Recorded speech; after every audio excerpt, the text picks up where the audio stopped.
Motion in an image can take a dull photo to the next level. And in today's video, I'm gonna show you one simple trick to add motion blur to a motionless photo. Hi, I'm Dylan and welcome to the channel. In today's video, it's gonna be a tutorial and we're gonna show how to use path blur in Photoshop.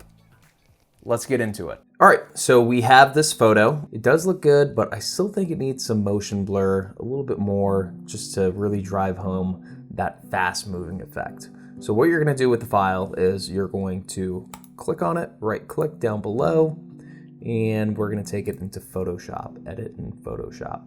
All right, so let's start from the beginning. We're gonna take our layer, we're gonna duplicate it, we're gonna take this top layer here, and we're gonna go all the way up to Filter, Blur Gallery, Path Blur. Now, this path blur, it basically shows you that if the arrow's pointing that way, the movement is going to be going that way. So since the car is going this way, I think it would be better to kind of show a little bit more against the grain here, really giving it a fast beat. So you basically just click, and let's say you want to have the air here kind of curve up because that's kind of the angle of the car. You can do that. And as you can see, you can make multiple clicks throughout it. And I'm just gonna speed this up here. We have all the areas that are going to be impacted with the selection on the screen. So now you can decide how much speed you want. Do you want more speed or do you want less speed? So this is at 50%. This is what it looks like at 271. That is absurd. That's way too much. So we're gonna turn it down. I believe I did 100 for the first image. You can do whatever you want. I just think that 200 is way too much. And yeah, 150, too much. 100 should be good. I like 100. But as you can see, there's just so much more emphasis on the motion here. It's really gonna make the Tesla stand out in the image. You also have taper. So that's essentially where the blur is going to be. I like to have it at center blur. And then again, you can change that. I keep it at 0%. And once you're done, you click OK, and boom, there you go. You have your blurred image. Now, the next step is, how do we add the nice in focus Tessie?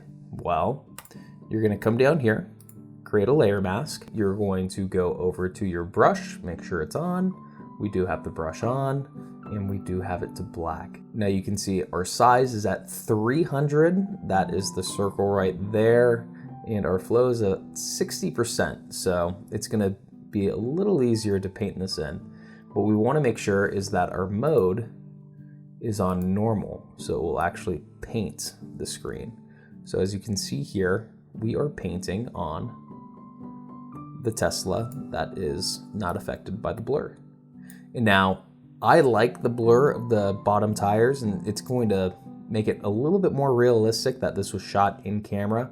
So we're gonna take not too much of this off.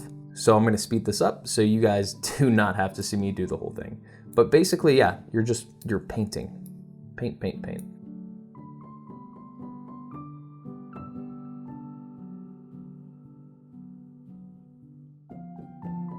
So this is the final image. As you can see, the Tessie is painted in and the background is really affected by the path blur that we used.